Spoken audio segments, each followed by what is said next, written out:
देखो भी आज हम बात करेंगे एबीओ ब्लड ग्रुप सिस्टम के बारे में।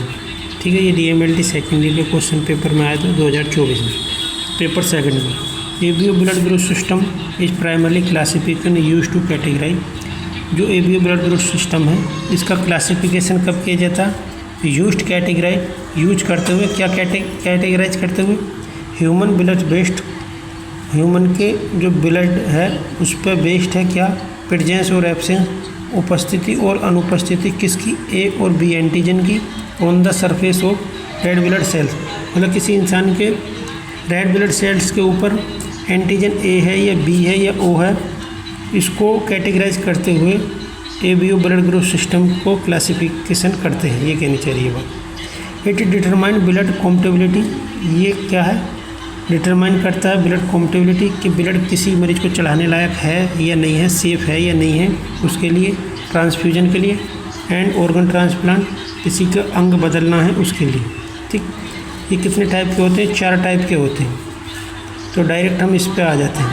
टाइप ए ये है, देखो ये पहले ये पढ़ लेते हैं। Your specific blood type is determined by antigen on your red blood cell, ये हम पहले ही पढ़ चुके हैं। ये जो स्पेसिफिक ब्लड ग्रुप है ये कैसे डिपेंड करता है, ये किस पर बेस्ड है? ये हमारी रेड ब्लड सेल्स के ऊपर एंटीजन मौजूद है या नहीं है, कौन सा एंटीजन है उस पर डिपेंड करता है। जो हमारे corresponding antibodies in your blood plasma, जो कि हमारी एंटीबॉडीज़ के करस्पॉन्डिंग में एंटीजन होता है। जैसे कि अब देखते हैं फॉर एग्जांपल, जैसे किसी का मान लो ब्लड ग्रुप ए है, अब उसका ब्लड ग्रुप ए पॉजिटिव हो या ए नेगेटिव हो उससे फ़र्क नहीं पड़ता।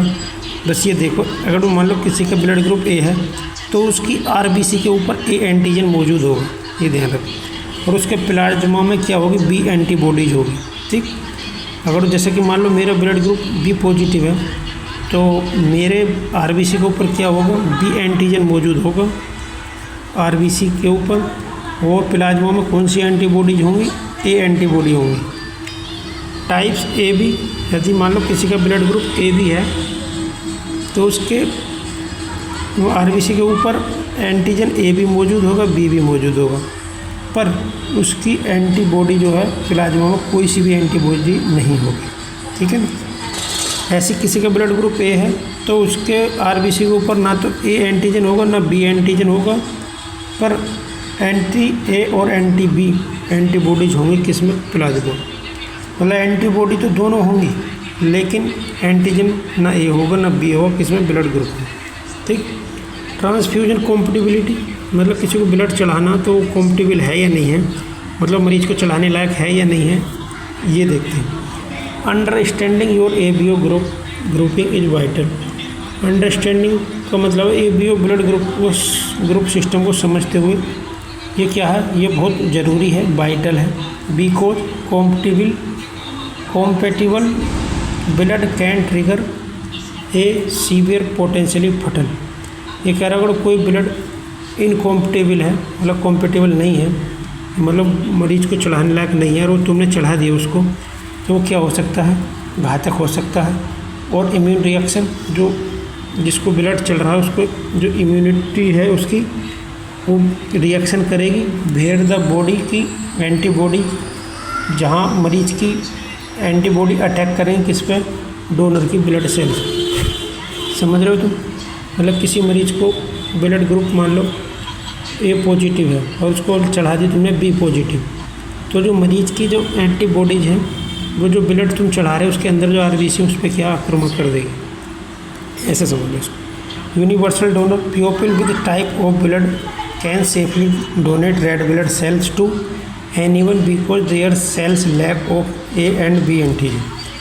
यूनिवर्सल डोनर का मतलब सर्वदाता, जिसका ब्लड ग्रुप ओ है वो सबको ब्लड दे सकता है क्योंकि उसके रेड ब्लड सेल्स के ऊपर एनीवन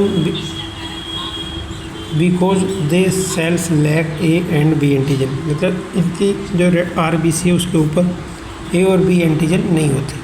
ठीक है ना? तो ये किसी को ब्लड दे सकते हैं। यूनिवर्सल रेसिपिएंट, ये सर्वग्राही कह सकते हैं। ठीक है ना?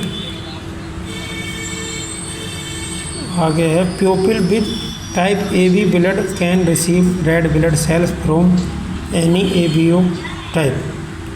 मतलब जिसका ब्लड ग्रुप ए बी है वो किसी से नहीं, red blood cell from any how, वो किसी से भी क्या कर सकते हैं, ब्लड ले सकते हैं, चाहे जिसका ब्लड ग्रुप ए हो, बी हो, ओ कुछ भी हो, ये तीनों लोग ए बी वाले मरीज को ब्लड दे सकते हैं। Because their plasma contains neither anti A और एंटी बी एंटीबॉडी, क्योंकि इन मरीजों का जब प्लाज्मा है उसमें ना तो ए एंटीबॉडी पाई जाती है ना बी एंटीबॉडी पाई जाती है, ठीक है ना, इसलिए आक्रमण भी नहीं कर सकती दूसरे की आरबीसी पर, ठीक है, आरबीसी के ऊपर जो एंटीजन है उसमें। इनहेरिटेंस में क्या, blood type is inherited genetic trait determined by your biological parent. ये जो ब्लड ग्रुप का जो सिस्टम है ये क्या इनहेरिटेड है, मतलब ये हमारे मम्मी पापा पर डिपेंड करता है, उसी के हिसाब से हमारे अंदर आता है।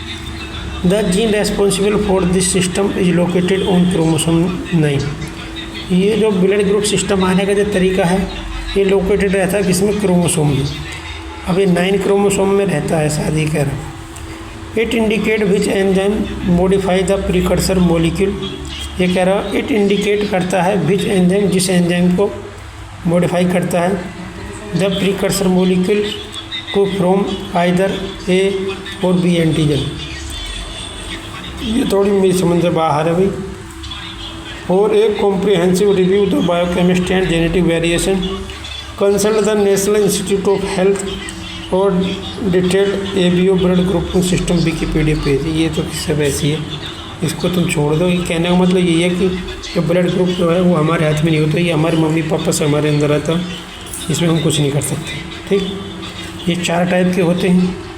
ये ट्रांसफ्यूजन कॉम्पेटिबिलिटी में क्या बहुत रोल निभाते हैं, इसमें universal donor O blood group और यूनिवर्सल सर्वग्राही ए बी मतलब है। जी देखो बस इतना यही है, इसको वीडियो को बंद कर देंगे, ठीक है ना।